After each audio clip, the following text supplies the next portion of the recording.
చరిత్రలో మొట్టమొదటిసారిగా ఆంధ్రప్రదేశ్ రాష్ట్ర ప్రభుత్వంలో వైఎస్ జగన్మోహన్ రెడ్డి గారి అధ్యక్షతన ఆయన సారథ్యంలో మహిళలు ఎవరు కూడాను ఇబ్బంది పడకూడదు, ఏ మహిళా సోదరి కూడా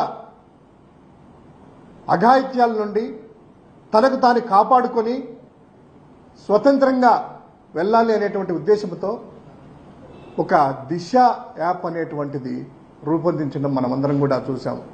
ఆ దిశ యాప్ వచ్చేసి 2020 డిసెంబర్ 15వ తారీఖున దాన్ని లాంచ్ చేయడము, అవేర్నెస్ ప్రోగ్రామ్స్ కూడా అందరికీ కూడాను అవేర్నెస్ కాలేజీ దగ్గర నుంచి అందరికీ కూడా మహిళలకి విద్యార్థినులకు అందరికీ చెప్పడము.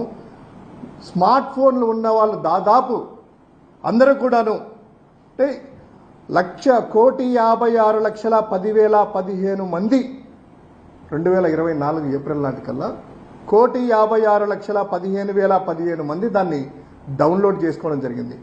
జస్ట్ ఒక యాప్ డౌన్లోడ్ చేయడమే కాకుండా దానిలో SOS బటన్, ఎవరైతే మహిళలు ఇబ్బంది పడతారో లేదా ఏదన్నా కూడాను అనుకోని సంఘటన ఎదురైనా తనకు తాను రక్షించుకోవడానికి ఒక SOS బటన్ అనేది అందులో ఉంటుంది. జస్ట్ క్లిక్ చేయడమో లేకపోతే ఎవరన్నా బలాత్కరంగా పట్టుకున్నా వాళ్ళని సంరక్షించుకునేటువంటి ప్రాసెస్లో ఇలా జస్ట్ షేక్ చేస్తే ఆ మొబైల్ అనేటువంటిది ఆ యాప్ నుంచి ఇమ్మీడియట్గా నియరెస్ట్ పోలీస్ స్టేషన్కి వెళ్ళడము, అక్కడి నుంచి నిమిషాల్లోనే ఆ స్పాట్కి చేరి వారిని సంరక్షించేటువంటి ఒక అద్భుతమైనటువంటి వ్యవస్థను తీసుకురావడం మనందరం కూడా చూసాం.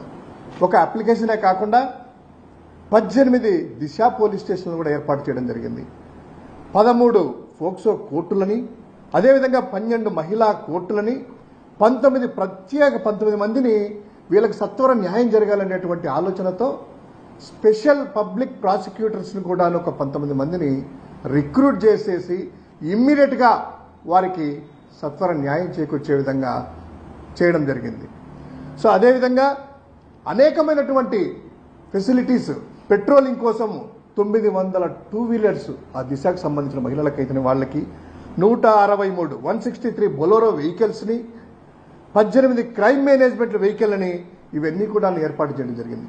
ఎందుకు అంటే ఇవన్నీ కూడాను ఎక్కడికక్కడ ఈ వెహికల్స్లో తిరుగుతూ అర్ధరాత్రి కావచ్చు, పగలు కావచ్చు, అదేవిధంగా రిమోట్ ఏరియాలకు కూడాను ఈ పోలీసింగ్ వ్యవస్థని ప్రతిష్టపరిచేసేసి క్షణాల్లోనే, నిమిషాల్లో కాకుండా క్షణాల్లోనే వారికి సమాచారం అందించుకోవడం, వాళ్ళకి రీచ్ చేసి కాపాడడం జరిగింది. కానీ ఈ యొక్క కూటమి ప్రభుత్వం వచ్చిన తర్వాత జగన్మోహన్ రెడ్డి గారి మీద కోపంతోనో లేకపోతే ఈ యొక్క రాష్ట్రంలో మహిళల మీద కోపంతోనో వాళ్ళు కక్ష సాధింపు చర్యలకు పాల్పడుతూ పోలీసింగ్ వ్యవస్థనంతా కూడాను కక్ష సాధింపులో దింపేసేసి వాళ్ళ నాయకులని, కార్యకర్తలని అందరినీ కూడా నడి రోడ్డు మీద వదిలేశారు. మీ ఇష్టం ఏమన్నా చేసుకోండి అనేటువంటి ఉద్దేశంతో దానితో దాడులు ప్రారంభమై ఎక్కడికెక్కడ మహిళలను, చిన్నపిల్లలను ఆ అఘాయిత్యాలు చేస్తూ, అత్యాచారాలు చేస్తూ మనం చూసాం. మచ్చుమరి సంఘటన అయితేనేమి, పొంగనూరు ఘటన అయితేనేమి, అంతెందుకు మొన్న ప్రేమికుల దినోత్సవం రోజు కూడా మహిళల మీద యాసిడ్ అయితేనేమి, సాక్షాత్తు డిప్యూటీ సీఎంగా ఉన్నటువంటి వ్యక్తి ఆ యొక్క నియోజకవర్గం పిఠాపురంలో ఒక దళిత ఆ యొక్క అమ్మాయి మీద జరిగితే అక్కడ చూసి పాపము పేపర్లు ఏరుకునే వాళ్ళు వాళ్ళే స్పందించారు తప్ప మరి ఈ యొక్క అనితా గారు ఏమయ్యారు ఇంతవరకు కూడా తెలియదు. అదేవిధంగా రోజుకి దాదాపు ఈ యొక్క రాష్ట్ర ప్రభుత్వము చంద్రబాబు నాయుడు గారి ప్రభుత్వమే అసెంబ్లీ సాక్షిగా ఒక్కొక్క రోజుకి 48 మంది మీద, మహిళల మీద అఘాయిత్యాలు జరుగుతున్నాయి అని ఆన్ రికార్డు సమాధానం కూడా ఇవ్వడం జరిగింది, జరుగుతాయని. సో ఈ విధంగా సాక్షాత్తు ముఖ్యమంత్రి గారి బావమరిది, ఐటీ మినిస్టర్ గారి మామగారి ఆ యొక్క హిందూపురం నియోజకవర్గంలో కూడాను దంపతుల మీద జరిగితే, అత్యాచారాలు జరిగితే ఇంతవరకు ఏమీ లేదు. మచ్చమరుల బాలికను కూడా ఇంకా శవాన్ని కూడా కాపాడలేదు. ఎందుకు ఇదంతా చెప్తున్నాము అంటే ఇవన్నీ కూడా దిశ యాప్ని పక్కన పెట్టారు, దిశ పోలీస్ స్టేషన్ క్లోజ్ చేశారు, మహిళలకు సంరక్షణ బాధ్యత వదిలేశారు. వారి స్వార్థం కోసం, వారి యొక్క మనీ కోసం, వాళ్ళ యొక్క అడ్డగోలుగా అవినీతి చేసుకుంటూ వాళ్ళు వెళ్తుంటే కార్యకర్తలు ఈ విధంగా చెలరేగుతుంటే ఈరోజు ప్రభుత్వంలో ప్రజల్లో వ్యతిరేకత వచ్చి సాక్షాత్తు పవన్ కళ్యాణ్ గారు చెప్పారు లా అండ్ ఆర్డర్ ఉందా లేదా, హోంమంత్రి గారు ఏం చేస్తున్నారని. ఇప్పుడు అంతా అయిపోయిన తర్వాత నిన్న హోమ్ మినిస్టర్ అనితమ్మ గారు పోలీసు ఉన్నతాధికారులతో సమావేశం జరిపి మహిళల రక్షణకు సురక్ష యాప్ తీసుకొని వస్తాము అంట. జనాలు ఎంత అమాయకంగా ఉన్నారని వాళ్ళు అనుకుంటారో తెలియదు. ఎగ్జిస్టింగ్ ఉండేటువంటి దిశ యాప్ని దాదాపు 1,56,10,15 మంది డౌన్లోడ్ చేసుకొని అది వాడుతూ దాని ద్వారా 3 కేసుల్లో మరణశిక్ష పడడం జరిగింది. 86 కేసుల్లో దోషులను కూడా శిక్షించడం జరిగింది. 31,607 మందికి ఈ యొక్క SOS ద్వారా రక్షణ కూడా జరిగింది. క్రైమ్ రేటు కూడాను 27% తగ్గిపోయింది.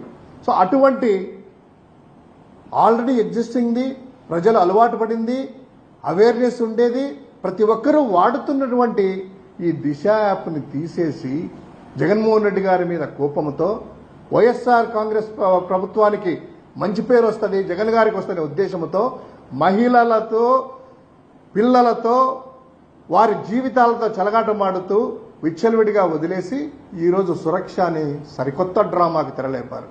మార్చి 8కే ఇది అమల్లోకి రావాలంట, దాన్ని తీసుకురావాలంట, అన్ని జిల్లాల ప్రత్యేక విభాగాలు ఏర్పాటు చేయాలంట అని డీజీపీ హరీష్ కుమార్ గుప్తాతో పోలీసు అధికారులతో సచివాలయంలో ఆమె సమీక్షించారట.